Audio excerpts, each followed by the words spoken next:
This is a continuation of the video uploaded to YouTube on May 26, 2020, detailing some history and a few comparisons between classic physics and relativity. In this delivery, I wanted to get more into detail and focus on time and the stark contrast of how time is perceived between the two models, while also offering some predictions based upon the classic physics interpretation, and some experiments or tests that can be conducted to determine which postulate is accurate. There are some fundamental and blatant differences between relativity and classic physics, especially when it comes to time. The models differ greatly, and the consequences are harsh to whichever is determined to be mistaken. In the first video, I detailed the juxtaposition of the two models, with terminology and alternative equations which yield the same conclusions as relativity, as shown here from the work of retired NASA physicist Dr. Edward Dowdy. But when it comes to time and how observers perceive reality, classic physics is the exact opposite to the perspective of relativity. Now, I really want people to think critically and clearly about these differences as we begin to compare and ask more questions. Just taking a break from some machining, but relativity says that there is space-time and space-time is flat with no mass present. There's mass present, space-time curves. The curvature of space-time is equal to gravity.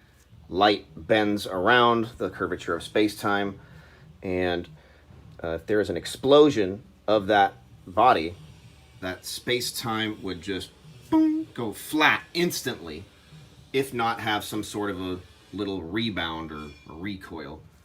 That's not real though. So the claim for general relativity is that gravity gets cut off in real time, instantaneous. Explosion here, instantaneous recoil of the space-time curvature back to flat again, which means all of the planets orbiting around the sun, if that sun exploded, according to the general relativity, all the planets would immediately go flying off into space, yet the planets would still observe the sun in the location, spinning around, looping in the sky just fine. That doesn't really make sense. So classic physics says there is no space-time, that time is the same from all frames of reference. Reality is linked to time. You can't change reality or the perspective of time, even through the cosmos, from all frames of reference. We are already orbiting a barycenter. We're already offset, so the Earth is not orbiting exactly the center of the sun. It's orbiting 20.5 arc seconds off. So the sun is actually, the Earth is orbiting the sun where it was 8.33 minutes ago. So there is an offset and delay of the signals propagating from the sun to the planets. And there's a delay from the gravity propagating from the sun to the planets. And if the sun exploded, we would all see the explosion happen in real time, but we wouldn't feel its effects, and that shock wave wouldn't reach us for 8.33 minutes. Not that the sun would explode, space-time curvature would flatten, and then everything would fly away instantly. No, it would take time for that wave of destruction to propagate out at the speed of light. And that would take 8.33 minutes from here. But if that happened at the center of our galaxy, it would take 13,000 light years for that wave of destruction to happen. And if that active galactic nuclei is still there, then we just continue orbiting. And if it isn't there, then we'd continue orbiting as if it was already there until that wave of destruction reaches us. So that's kind of what that says. So, rather than say there is some black hole at the center of a galaxy bending the curvature of space-time and attracting all of the mass to the center, maybe we should say that there used to be a central star at the center of a galaxy if you are seeing stars orbiting nothing. That event exploded long ago, Yet the stars are still orbiting that galactic barycenter, and that wave of destruction has not propagated to that portion of the galaxy. So no need for fourth dimensions and fabrics of space or black holes, just 3D Euclidean space, the rules of Pythagoras, X, Y, and Z, here and now, to everyone. So, in summary, we are not looking back in time when we see galaxies and stars. Relativity is opposite from reality. Relativity says that light and time and gravity and space and velocity and reality are all directly linked. But classic physics says that neither light nor time nor gravity nor space nor velocity nor reality are linked at all, but that time and reality are a universal one. Relativity treats reality like the frames of a movie, and that light is connected to reality, and that you experience linear reality based upon the order by which photons hit you, that history and reality unfold, and that the faster you go, the slower time gets. And that if you traveled faster than the speed of light, or a given wave packet, you would skip ahead of frames of reality and skip through time, as if time or reality itself was a physical location or dependent upon speed. But there is no speed of time. Time is a constant from all frames of reference. And as Einstein said, if the velocity of light is even a tiny bit dependent upon the velocity of the light source, then my entire theory of relativity and gravitation is false. The speed of gravity is the same as light. Relativity says that if the sun exploded, we would go zipping off into space immediately. But we wouldn't see the sun explode for 8.33 minutes. But classic physics says we would see the sun explode in real time immediately, but we wouldn't go zipping off into space for 8.33 minutes. The opposite. The Earth and all of the planets in the solar system would continue to orbit where the sun used to be for 8.33 minutes. And that is exactly what is happening now. We don't orbit the exact center of the mass of the sun. We orbit 20.5 arcseconds offset from the center, where the center of the sun used to be 8.33 minutes ago. Because we would observe the reality in front of our eyes with no delay, while the signals and gravity propagate at the rate of c. The illumination of reality has no delay, but that flash which allows you to see reality does have a delay. So if the center of the galaxy already blew up, we wouldn't know it for 13,000 light years after the event. The stars of the entire galaxy would orbit where the central star used to be for 13,000 light years. Not that there is some black hole at the center of a galaxy, attracting mass to the center, orbiting around an infinitely dense object with zero volume at the speed of light, and with zero time, while infinitely curving the fabric of space.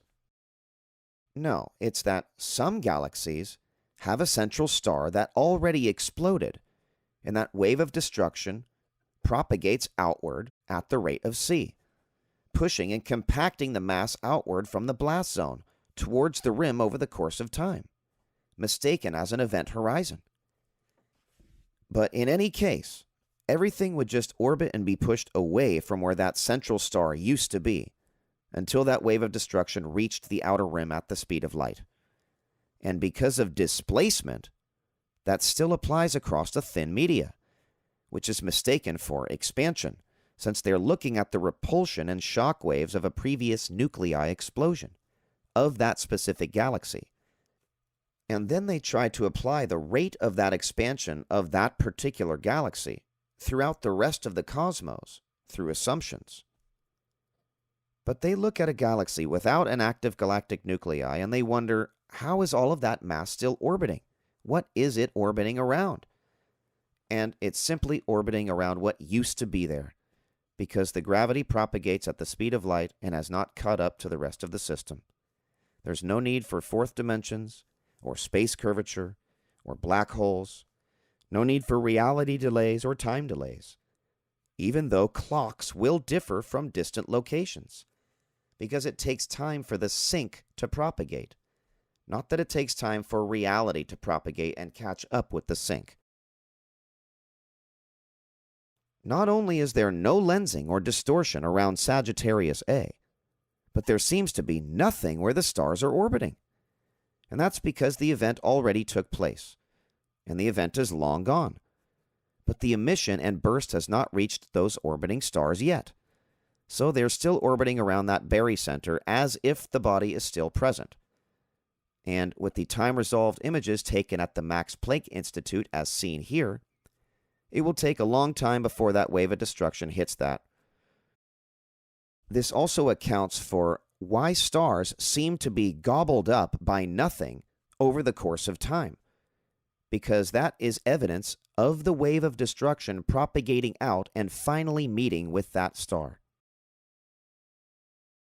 And we need to remember that science is not a consensus. Yet a lot of people treat science like a court of law, with a select few who hold the gavel.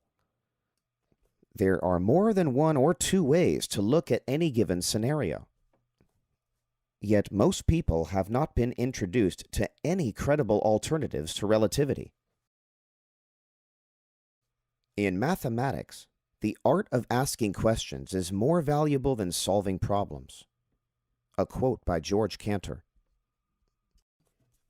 "I don't mind it if you think slowly, dear doctor, but I do mind it if you publish faster than you think." A quote by Wolfgang Pauli. And here are a few more quotes from experts in their day.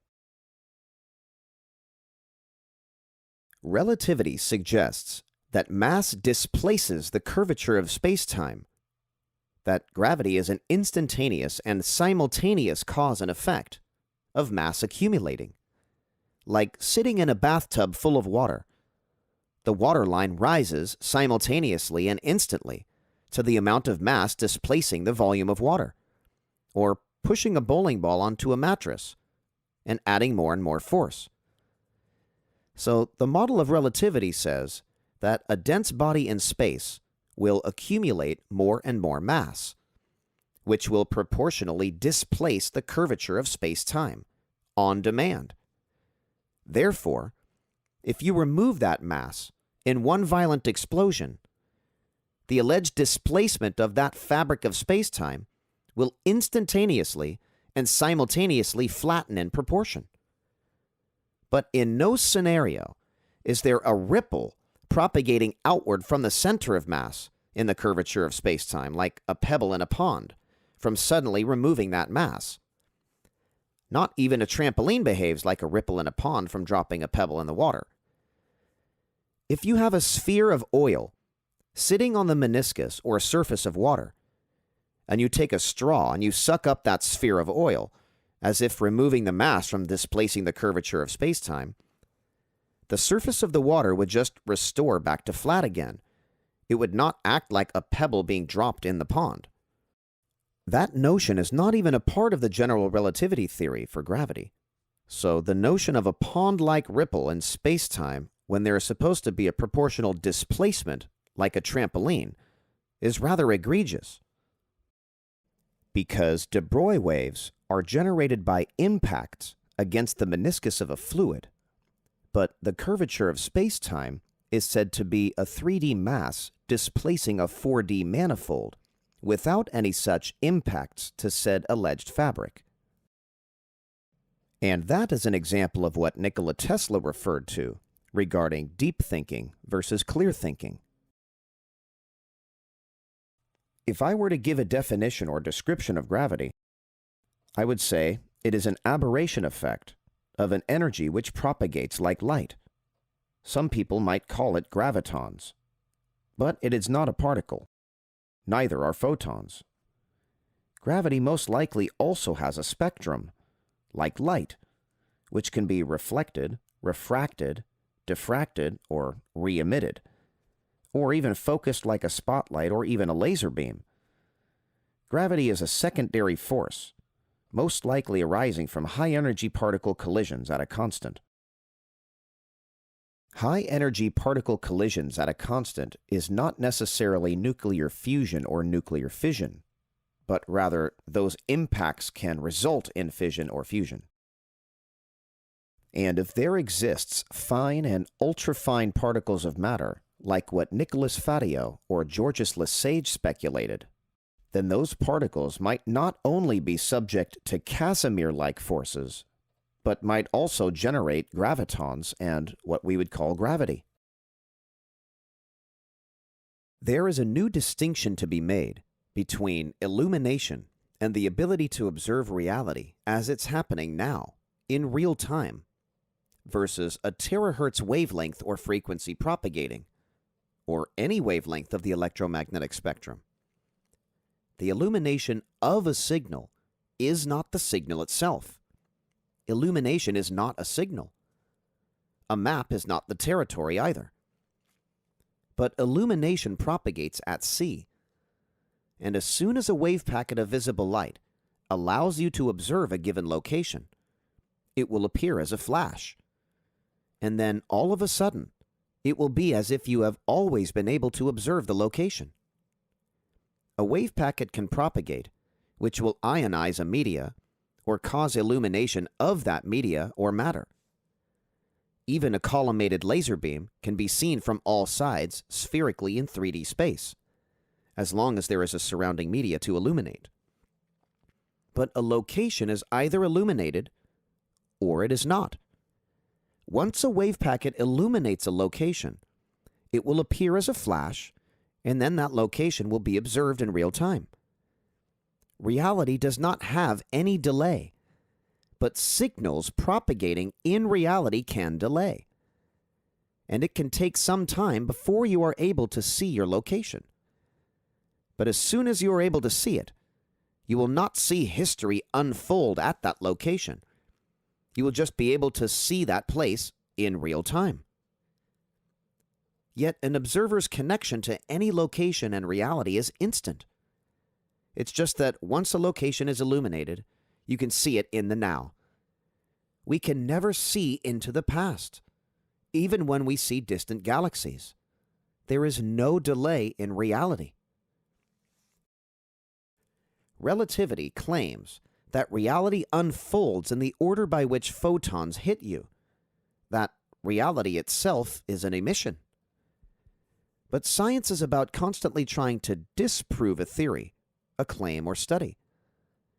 You can conduct 10,000 experiments that will produce evidence to suggest that your understanding of a process is correct. But if after 10,001 experiments you get a different result, you must account for the new information and abandon the former hypothesis, and then develop a new theory based upon that new hypothetical scenario. So, to disprove relativity's theory of simultaneous delay of reality and signals propagating versus classic physics, a time delay in a signal in reality, here are a few experiments with a short prediction for the results of how those experiments might be observed. But the experiments would have to be far enough away to see a visible difference with the eye through a telescope versus a laser pulse or a radio signal propagating to the same location being observed. There must be some delay of the signal. And a good enough laboratory for that would be the surface of the moon, because it takes 1.25 seconds about for light and signals to propagate from the Earth to the moon and vice versa. So let's say there's an astronaut walking on the moon, and he's waving, and you're watching him through a telescope. You're not looking back in time 1.25 seconds. Since the moon is illuminated, you are seeing the astronaut in real time. It wouldn't matter how far away people are observing. There could be an observer with a telescope on Mars, on Venus, and on Mercury. If each observer on each planet were able to align a telescope to Earth's moon and see the astronaut, all observers would witness the astronaut waving on the moon in real time. But if the astronaut lit a candle, no one would see that flash of light of the candle through the telescope in real time. The closest observers would receive that signal first, and they would see a flash of light. And then all of a sudden, they would be able to see the candle that was already lit in real time. It would just take the light a delay between each observer before each person could view that astronaut on the moon in real time. And then all of a sudden there would be a flash for each observer, and all of a sudden the candle would be lit. Not that each observer would witness the astronaut back in time from their own frame of reference. Time is the same from all frames of reference.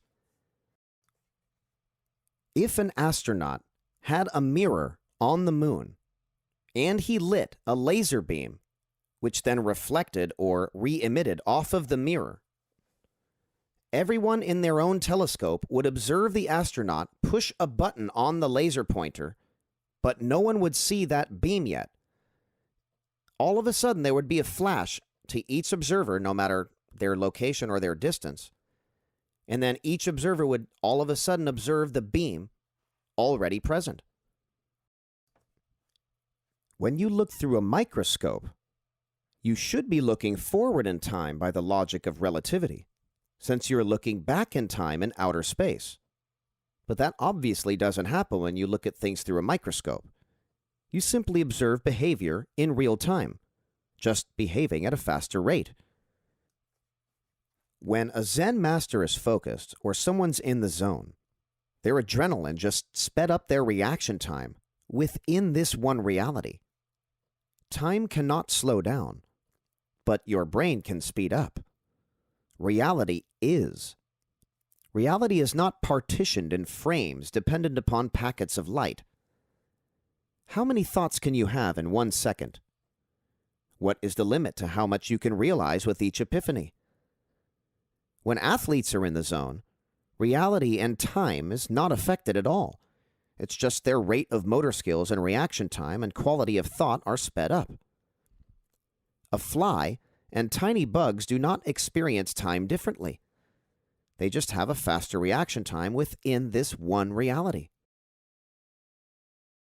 Once humanity achieves getting to Mars, a powerful enough telescope during the right time of year would be needed to observe the location in real time. So even though the astronauts are waving in real time and sending a signal, the signal would not reach us for 3.03 minutes, yet we would still be watching them waving and doing their thing for 3 minutes in real time. Not a delay in what we see, only a delay in what is transmitted, until we would see a flash of light or suddenly receive a radio transmission. But if we could see the astronauts with our eyes through a telescope, they could hold up a cue card, and we could read it in real time before the radio transmission got here. If Mars blew up, we would see the planet explode in real time through a telescope, but we wouldn't hear the screams of the audio for 3 minutes. We would watch the destruction, but the distress signal wouldn't come for 3 minutes later.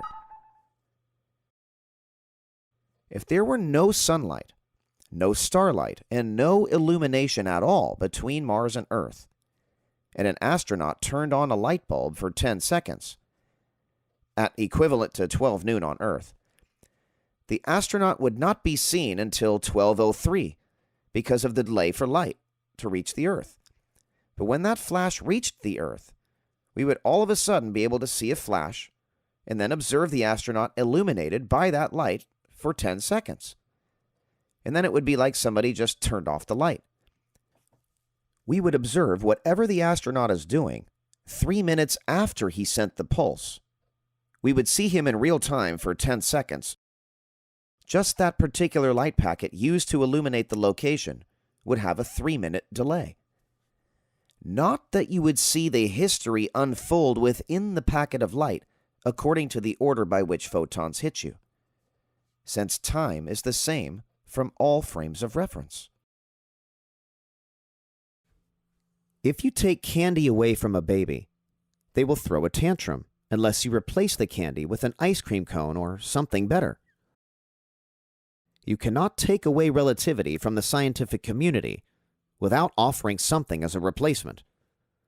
Classic physics is that replacement, with all the sprinkles of their favorite candies. Classic physics is like real gold, and relativity is like a chocolate coin wrapped in gold-colored foil. As mentioned at the beginning of the presentation, the consequences are harsh for whichever model is mistaken.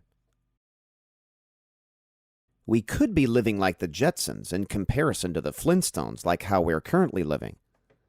And given the overwhelming number of discrepancies and contradictions, and given the decades of repeating actions while expecting different results, relativity and its erroneous claims cannot be reconciled, which means there are more sensible explanations with no need for any of these outdated concepts. So we begin to ask, is there even one prediction or solution provided by relativity that classic physics cannot also provide? And the answer is no. There is actually not one observation or piece of data attributed to relativity that cannot be better explained using classic physics, optics, and Galilean transformations. Are there any predictions or solutions provided by classic physics that relativity cannot account for? Yes. Since there are no contradictions, no need for corrections, and no paradoxes in classic physics. Any time a paradox is encountered, there is a flaw in the foundation of thinking, or in the basis of the model itself. There are no paradoxes in reality. And if the scientific community is truly about leaning towards the more sensible solution and easier explanations, with less math, then Occam's razor dictates that classic physics is king, and accurately represents the one reality we all share throughout the cosmos.